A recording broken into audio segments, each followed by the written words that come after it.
नमस्कार, स्वागत है आप सभी का बजाते रहो भारत न्यूज में। ये देखिए, मेरे पास बजट की कॉपी है और इस बजट को पढ़ने वाले यानी कि नेता सदन प्रवेश वाही जी मेरे साथ बैठे हैं। अभी एक कंफ्यूजन जो है एमटीएस कर्मचारियों के बीच है और वो इसलिए है क्योंकि जो पब्लिक हेल्थ के एमटीएस कर्मचारी हैं उनको लेकर घोषणा हुई थी कि उनकी जो डिमांड थी कि 27,900 रुपए उनको मिलेंगे, उसको लेकर जो परेशानी सामने आई है उसमें उनका कहना है कि उनसे एफिडेविट पे सिग्नेचर लिया जा रहा है और ये जो एफिडेविट है वो मिनिमम वेज से रिलेटेड है। तो अब इसको लेकर हम वाही जी से बात करते हैं क्योंकि घोषणा वाही जी ने कहा था और उन्होंने कहा था कि ये कोई हवाई घोषणा नहीं है, क्योंकि इसे लेकर उन्होंने हेड्स मतलब जिस हेड के तहत ये पैसा आएगा वो उसका भी उन्होंने अपने बजट भाषण में जिक्र किया था। तो बात करते हैं भाई जी, आपका बहुत बहुत स्वागत करूंगी। आपने मेरी बात सुन ली और ये जो कंफ्यूजन है ये कोई दूर कर सकता है तो आप, क्योंकि आपने ही ये घोषणा की थी। देखिए, मुझे लगता है कि कोई कंफ्यूजन नहीं है, कोई अपनी भ्रांति खुद ही अपने दिमाग में पाल रहा है तो एक अलग विषय है। लेकिन जब हमने घोषणा भी किया और हमने निगम में उसका प्रावधान भी रखा है तो उस पर कार्रवाई चल रही है और अधिकारियों से भी निरंतर बातचीत चल रही है। और मुझे लगता है कि ये अगले जो हमारा फाइनेंशियल ईयर है इसके अंदर हम उन कर्मचारियों से जो हमने वादा किया है उसको हम जो है धरातल पर उतारने का कार्य कर देंगे। लेकिन यहीं पर जो परेशानी आई है वो इसी बात पर तो आई है कि अगले जो फाइनेंशियल ईयर है उसके लिए ही उनसे एक एफिडेविट पे साइन लिया जा रहा है और वो मिनिमम वेज से रिलेटेड है। तो लोगों का कहना है, एक तरफ तो आपने अपने तरफ से वादा किया कि 27,900 मिलेगा और प्रावधान भी किया, हेड भी बताया आपने ये 74, लेकिन अब जो डिपार्टमेंटल उनसे मांग की जा रही है कि हर व्यक्ति अपना एक एफिडेविट भरे जिसमें वो घोषणा करे, जिसमें वो साबित करे कि वो मिनिमम वेज से आगे नहीं मांग करेगा। देखिए, ये जो आपने अभी बात बताई है इस पे मैं अपनी जो है जानकारी प्राप्त कर लेता हूँ, क्योंकि अभी तक मेरे पास इस तरह की कोई बात नहीं आई है। और अगर वो एमटीएस या जो हमारे डीवीसी थे वो स्वयं ही उसको दे रहे हैं किसी एफिडेविट को तो मुझे मालूम नहीं है, लेकिन इस तरह की कोई योजना, इस तरह की कोई बात नहीं आई। हाँ, ये हो सकता है कि जो पहले से एक प्रक्रिया चल रही होती है और किसी अधिकारी ने ये उनको कह दिया होगा कि पुरानी जो एक पद्धति है उसी के आधार पे अभी जो उनको सैलरी मिलेगी, ये संभव है। मुझे अभी उसके बारे में पूरी जानकारी प्राप्त नहीं है, लेकिन तो पर भी वो अपनी रिप्रेजेंटेशन देंगे और मैं एडिशनल कमिश्नर से इसके बारे में जो है बातचीत करूंगा। मतलब आप चाहते हैं कि ये जो परेशानी आई है सामने, इसका एक रिप्रेजेंटेशन जो है उनकी तरफ से आपको मिले एमटीएस की तरफ से, ताकि आप आगे से इसको फॉरवर्ड करें। नहीं, मैं ऐसा कुछ चाहता नहीं हूँ, लेकिन आपने पूछा है तो मैं बताना चाहता हूँ कि मेरे संज्ञान में इस तरह की चीज़ नहीं है और वो आएगी लिखित रूप में या व्यवहारिक रूप में या प्रैक्टिकल रूप में तो मैं उस पर करूँगा। अभी आपने बोला है तो इस पर भी मैं जो है जानकारी प्राप्त करूँगा मौखिक रूप से।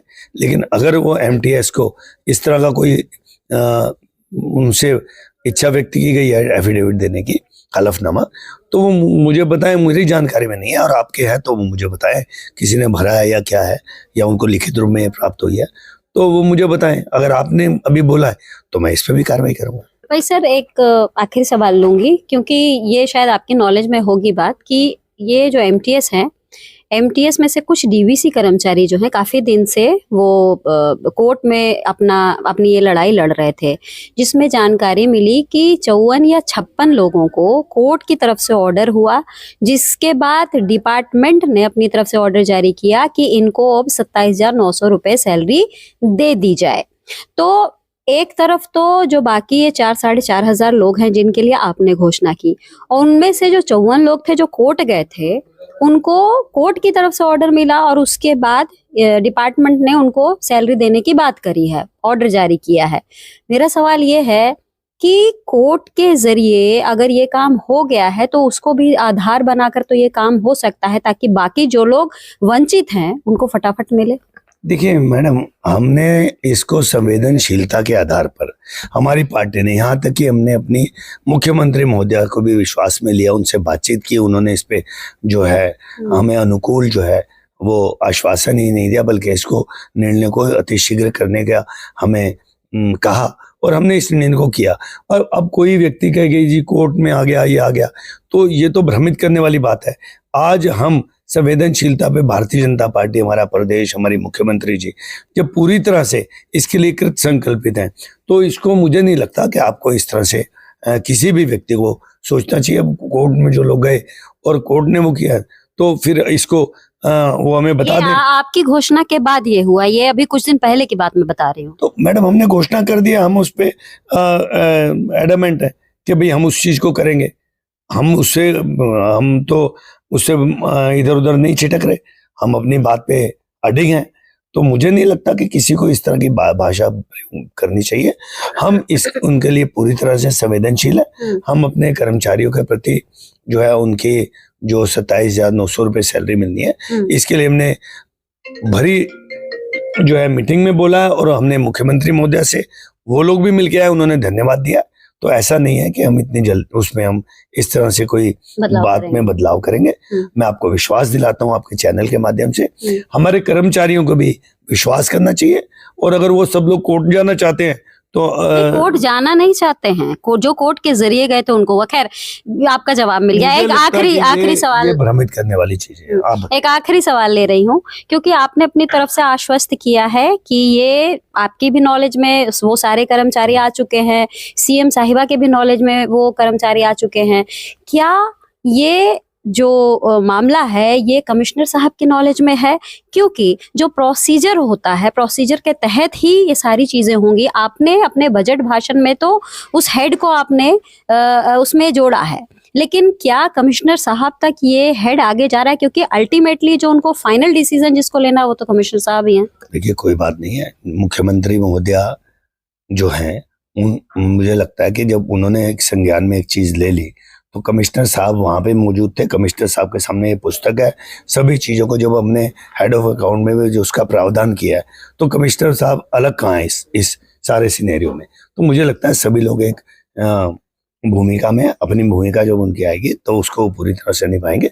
कमिश्नर साहब भी बहुत अच्छा काम कर रहे हैं, मेहनत कर रहे हैं, और वो पूरी तरह से निगम के प्रति जो है एक अच्छा मैसेज जाए दिल्ली को सुधारने में। और ये हमारे एमटीएस है, इनको भी चाहिए दिल्ली को सुधारने में आगे जो भी उनको एमटीएस का जो एक काम है उसमें जो भी उनको करना पड़ेगा वो करेंगे। और दिल्ली में 4,000 लोग अगर अपनी ईमानदारी से काम करेंगे तो मुझे लगता है कि उस जगह पर जहां जिस विभाग में भी वो काम करेंगे उस विभाग में आमूलचूल परिवर्तन दिखाई देगा, अच्छाई में। तो बहुत बहुत धन्यवाद आपका। तो पूरी क्लैरिटी आपके सामने है, और खास करके जो एफिडेविट पे साइन करने वाली बात है उसको भी भाई सर खुद कह रहे हैं कि ये उनके नॉलेज में नहीं है। अगर ऐसा हो रहा है तो इसके ऊपर वो तुरंत एक्शन लेंगे। और उन्होंने ये भी कहा है, क्योंकि हमने इनकी नॉलेज में ये बात डाली है, तो अपनी तरफ से बात तो करेंगे डिपार्टमेंट से। साथ ही आप चाहें तो एक रिप्रेजेंटेशन भी अपनी तरफ से दे सकते हैं कि किसने भरा और किसको भराया गया, और यदि आपने भरा है तो वो भी आप जानकारी सर को लाकर दे सकते हैं।